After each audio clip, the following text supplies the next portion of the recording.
Meu nome é Elineu e eu sou aluno do curso de Licenciatura em Computação do Instituto Federal do Sul de Minas Gerais, Campus Machado.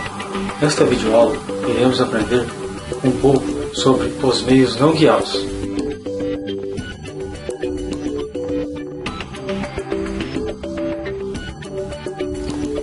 Todos estamos acostumados a utilizar as redes com seus equipamentos e dispositivos interligados através de cabos, como por exemplo, os cabos de par trançado e os cabos de fibra óptica.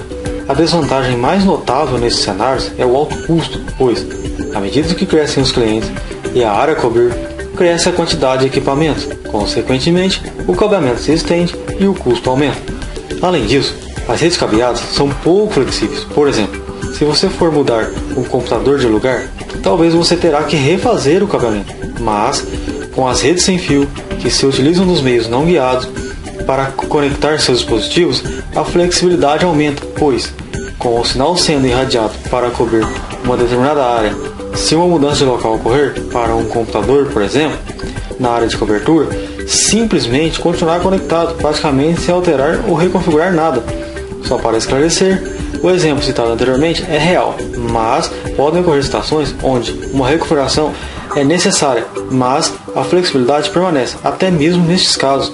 Além de outras possibilidades, é possível obter ligações cabeadas e sem fio em uma mesma rede. Essas redes, com diferentes tipos de transmissão, são conhecidas como redes híbridas. Até aqui, o que foi apresentado está relacionado a redes de computadores, mas, como veremos a seguir, os meios não guiados estão presentes também em outros cenários. Como funcionam os meios não guiados? As transmissões através dos meios não guiados são feitas pelas ondas de rádio, micro-ondas, infravermelho e satélites. Só para constar, os satélites nada mais são que repetidores de micro-ondas. Mas afinal, o que são as ondas de rádio, as micro-ondas, o infravermelho e os satélites? E para que servem? Como podemos notar, são os meios pelos quais as informações trafegam, sem o uso dos meios guiados, ou seja, trafegam pelas redes sem fio. As ondas de rádio podem percorrer longas distâncias e penetram facilmente nos prédios, portanto, pode ser usado tanto em ambientes abertos como fechados. As micro-ondas, como o próprio nome diz, são as transmissões de sinal em ondas mais curtas, em frequências acima de 100 MHz, as ondas trafegam praticamente em linha reta. E ao contrário das ondas de rádio, as micro-ondas não se sobressaem muito bem em relação às barreiras físicas. As transmissões feitas pelas ondas de infravermelho são muito utilizadas na comunicação de curto alcance. E onde está essa tecnologia e onde ela é encontrada? Em todos os dispositivos de controle remoto, nos aparelhos de televisão e videocassete, são exemplos. As transmissões por infravermelho, por não atravessarem as barreiras físicas, não interferem uma nas outras. Os satélites são equipamentos que se encontram na órbita da Terra, possuem uma largura de banda que varia de 15 MHz até 3.500 MHz. Problemas que os satélites podem encontrar são a interferência terrestre e a chuva. Quanto ao uso dos meios não guiados para as transmissões de comunicações, podemos notar que o lugar onde tudo passa é o ar. Então, como tudo passa pelo mesmo espaço que é o ar, todos que utilizam os meios não guiados compartilham do mesmo meio, utilizam várias frequências, consequentemente problemas como a interferência ocorrem. Para isso, e para evitar um caos total, existem acordos nacionais e internacionais que regulam quem terá o direito de usar as frequências. Em cada país existem seus respectivos órgãos para este fim. No Brasil, é a Anatel, Agência Nacional de Telecomunicações. Também relacionado a questões de licença de operação estão a fabricação dos equipamentos, como veremos a seguir. Os meios não guiados nas redes de computadores, as redes sem fio.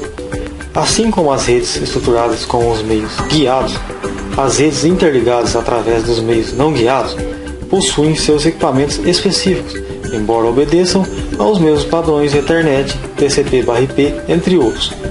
Estamos falando aqui principalmente da camada física, ou seja, conversão dos sinais elétricos em eletromagnéticos, conversão dos sinais eletromagnéticos em elétricos, entre outras características importantes. Lembre-se que, quando citamos a camada física, estamos nos referindo às correspondentes tanto no modelo de referência OSI quanto no modelo de referência TCP/IP. Isso será esclarecido nas outras videoaulas desta série. Ainda se tratando de equipamentos, algo muito importante a se destacar são os padrões. Os padrões são definidos por um grupo de engenheiros conhecidos como I3E, que estabelecem e criam as especificações para o que é usado tanto nas redes cabeadas como nas redes sem fio. Nos padrões para as redes sem fio, algumas das definições mais importantes são as frequências e as velocidades para estas redes. Portanto, os fabricantes devem seguir as regras estabelecidas, principalmente por questões de compatibilidade com os padrões existentes no mercado.